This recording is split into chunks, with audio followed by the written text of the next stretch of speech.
அஸ்ஸலாமு அலைக்கும். Welcome back to AJ's channel.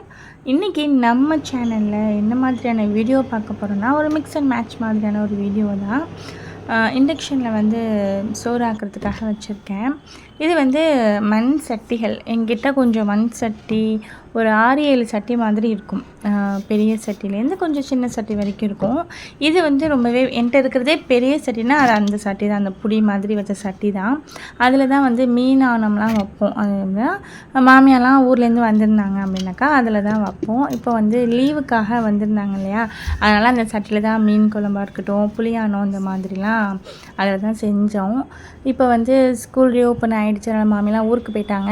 இப்போ நானும் என் ஹஸ்பண்ட் மட்டும்தான் இருக்கோம். ஸோ இவ்வளோ பெரிய சட்டிலாம் தேவைப்படாது. அதனால எடுத்த இடத்துலையே பத்திரமா வச்சிடலாம் அப்படின்னு சொல்லிட்டு அதெல்லாம் கொஞ்சம் எடுத்து வச்சுட்டு இருந்தேன். கொஞ்சம் மெஸ்ஸியாக தான் இருக்குது அங்கே கீழே. கை பார்க்கணும், இன்றைக்கி பார்க்கலாம், நாளைக்கு பார்க்கலாம், இந்த சண்டே பார்க்கலாம், நெக்ஸ்ட்டு வீக்கெண்ட் பார்க்கலாம் அப்படின்னு போயிட்டே இருக்குது. இன்ஷா அல்லாஹ் அது கொஞ்சம் கூடிய சீக்கிரமே க்ளீன் பண்ணிடணும். இப்போது இந்த காமிச்ச மினி ஜாரும் இப்போ வாங்கினது. இது வந்து லாஸ்ட்டாக நான் ஒரு வீடியோ அப்லோட் பண்ணியிருப்பேன். நாங்கள் அந்த ட்ரிப்பு போன வீடியோ. அப்போ தான் வந்து ரிட்டன், அதாவது போயிட்டு நாங்கள் ரிட்டன் வர்றப்போ அதிராம்பட்டினமா முத்துப்பேட்டையான்னு சரியாக தெரியல, அந்த சைடில் வந்து அந்த தெரு ஓரத்தில் நிறைய கடை போட்டிருந்தாங்க. போகிறப்பயே பார்த்துட்டு தான் போனோம். சரி ரிட்டன் வரப்போ வாங்கிக்கலான்னு சொல்லிட்டு வந்தாச்சு. அதே மாதிரி ரிட்டன் வர்றப்போ வண்டியை நிப்பாட்டி வாங்கினது மாதிரி கருப்பு கலர் சட்டி ஆனால் என்கிட்ட இல்லை. அதனால என் ஹஸ்பண்ட் பரவாயில்ல வாங்கிக்க நல்லா இருக்குன்னு சொன்னாங்க. அதனால் இதுவும் டைனிங் டேபிளில் வைக்கிறதுக்காக அந்த மினி உப்பு அதாவது தூள் உப்பு போட்டு வச்சுக்கலாம் அப்படின்னு சொல்லிட்டு அதை வாங்கினோம். அதே மாதிரி இந்த பெரிய குக்கரு, பெரிய இந்த சோறாக்குற பானை அதெல்லாம் இனிமேல் தேவைப்படாது. அதெல்லாம் ஊர்லேருந்து யாராவது இனிமேல் வந்தால் தான் தேவைப்படுறதுனால அதெல்லாம் தூக்கி வச்சிடலான்னு சொல்லிட்டு கிச்சன்லேருந்து அதெல்லாம் எடுத்து வெளியே வச்சுட்டு இருந்தேன். இது மேலே அந்த ட்ராக்கில் வச்சிடலாம் அப்படின்னு சொல்லிட்டு. கேஸ் இல்லாமல் கிட்டத்தட்ட ஒரு 10 டேஸாக நான் வந்து ரொம்ப சிரமப்பட்டுட்டேன். இண்டக்ஷன் ப்ளஸ் ரைஸ் குக்கரை வச்சே நான் வந்து அந்த 10 நாளும் ஓட்டினேன். இன்றைக்கி அதாவது இது வந்து என்ன கேட்டது, ஆக்சுவலி சாட்டர்டேவா இல்லை வந்து தேர்ஸ்டேவா மண்டேவான்னு சரியாக தெரியல. அன்னைக்கு வந்து புளியோகரை மிக்ஸ் வந்து கொஞ்சம் ஃப்ரிட்ஜில் வச்சுருந்தேன். அதை தான் எடுத்து சோறு மட்டும் ஆக்கிட்டு இந்த புளியோகரை மிக்ஸை போட்டு நல்லா மிக்ஸ் பண்ணி நானும் எடுத்துகிட்டு என்னோடய ஹஸ்பண்டுக்கும் வச்சுருந்தேன். இதுக்கு சைடிஷ் வந்து என்ன பெருசாக எதுவும் பண்ணியிருக்க மாட்டேன். ஏன்னா இது கேஸ் இல்லாததுனால முட்டை மட்டும் பாயில் பண்ணியிருப்பேன்னு நினைக்கிறேன். அதை மட்டும் பாயில் பண்ணிவிட்டு நானும் எடுத்துகிட்டு என்னோடய ஹஸ்பண்டுக்கும் இதிலே வச்சுட்டு நான் வந்து போயிட்டேன். இந்த ரைஸ் வந்து கொஞ்சம் மோட்டா ரைஸாக தான் தெரியும். என்னடா மோட்டா ரைஸாக இருக்கேன்னு நினைக்காதீங்க, மோட்டா ரைஸே தான் இது. நாங்கள் வந்து லஞ்சுக்கு வந்து இந்த ரைஸ் தான் சாப்பிட்ருவோம். அதனால இந்த ரைஸ் தான் ஆக்குக்குவோம். மற்றபடி இந்த biryani, pulao plus chicken gravy அந்த மாதிரிலாம் இருந்துச்சுன்னா நம்ம நார்மல் ரைஸு. இந்த புளியானம், மீனானம் அதுக்கெலாம் அடிச்சிக்கவே முடியாது. இந்த ரைஸில் செஞ்சு நீங்களும் வேணால் ட்ரை பண்ணி பாருங்கள். மீனானம்னா இந்த ரைஸ்க்கு வந்து எக்ஸ்ட்ரா உங்களுக்கு சாப்பாடு வந்து இன்னும் கொஞ்சம் இழுக்கும், அந்த அளவுக்கு டேஸ்ட்டு கொடுக்கும் இந்த ரைஸு. ப்ளஸ் இந்த ரைஸ் தான் இப்போல்லாம் சாப்பிட சொல்லி நிறைய பேர் சஜஸ்ட் பண்ணுறாங்க.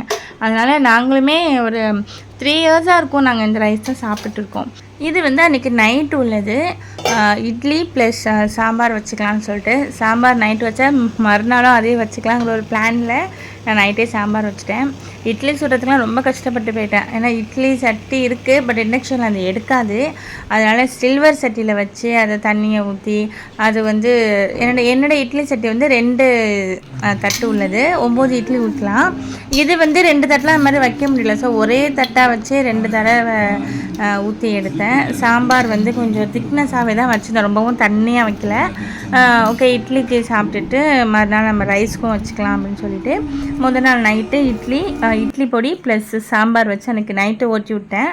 மறுநாள் மார்னிங் பிளாக் காஃபியோடு தான் எங்களுக்கு அந்த டே வந்து ஸ்டார்ட் ஆகும். தொழுதுட்டு, அதாவது தண்ணி குடிச்சிட்டு தொழுதுட்டு பிளாக் காஃபி. அதுக்கப்புறம் சோறு வந்து டேரெக்டாகவே ரைஸ் குக்கரில் வச்சா எனக்கு கொஞ்சம் அந்த கொதி வந்து வேகிறதுக்கு டைம் எடுக்கும். அதனால நான் என்ன பண்ணேன், கொஞ்சமாக சில்வர் சட்டியில் தண்ணிலாம் அளந்து வச்சு நல்லா கொதிக்க வச்சுட்டு அதுக்கப்புறம் அந்த ரைஸ் குக்கருக்கு மாத்திரன்னா எனக்கு வந்து கரெக்டாக இருக்கும். நான் வந்து கேஸ் இருக்கிறப்பயுமே அப்படி தான் நான் செய்வேன். ஒரு 5 மினிட்ஸ் நல்லா பாயில் பண்ணிவிட்டு அதுக்கப்புறம் நான் குக்கருக்கு மாற்றிடுவேன். அதே மாதிரி தான் செஞ்சேன். இந்த ஒயிட் ரைஸ் ஆக்கிட்டு அதுக்கப்புறம் அந்த மோட்டா ரைஸ் வந்து நான் இண்டக்ஷன்லேயும் ஆக்குனேன்னா அதுவும் எனக்கு டைம் எடுக்கும்னு சொல்லிட்டு நான் வந்து நார்மல் ரைஸ் வாங்கிக்கிட்டேன். வாங்கி அதை சோறாக்கி ஆணை ஊற்றி மிக்ஸ் பண்ணிவிட்டு அன்றைக்கி தொட்டுக்கையும் வந்து பாயில்டு எக் தான், வேறு வழி கிடையாது. அதை தான் சாப்பிட்டோம். எந்த மெயின் டிஷ் எடுத்துக்கிட்டாலும் சைட் டிஷ் வந்து பாயில்டு எக் இப்படி தான் ஓடிச்சு இந்த 1 வீக் ஃபுல்லாகவே. அதுக்கப்புறம் இப்போ தான் ஒரு 2 டேஸ்க்கு முன்னாடி தான் எனக்கு வந்து சிலிண்டர் வந்துச்சு. லன்ச் பேக்கும் நான் வந்து ரெடி பண்ணிட்டேன். மார்னிங் பிரேக்ஃபாஸ்ட் வந்து தோசை சப்பாத்தி இந்த மாதிரி சாப்பிட்றது. இப்போ வந்து ரீசெண்ட் டேஸாக இந்த மாதிரி மில்க் ஷேக் ஸ்மூதி இந்த மாதிரி ட்ரை பண்ணிகிட்ருக்கேன்.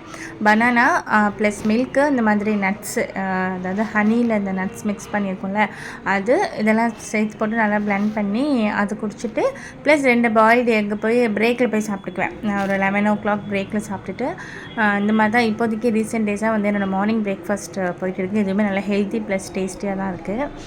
இப்படி தான் இந்த சிலிண்டர் இல்லாமல் எனக்கு ஒரு 1 வீக் to 10 days மாதிரி போச்சு. இன்ஷா அல்லாஹ் இன்னொரு நாள் ஒரு இன்ட்ரெஸ்டிங்கான வீடியோவில் மீட் பண்ணுறேன். தேங்க்ஸ் ஃபார் வாட்சிங். அஸ்ஸலாமு அலைக்கும்.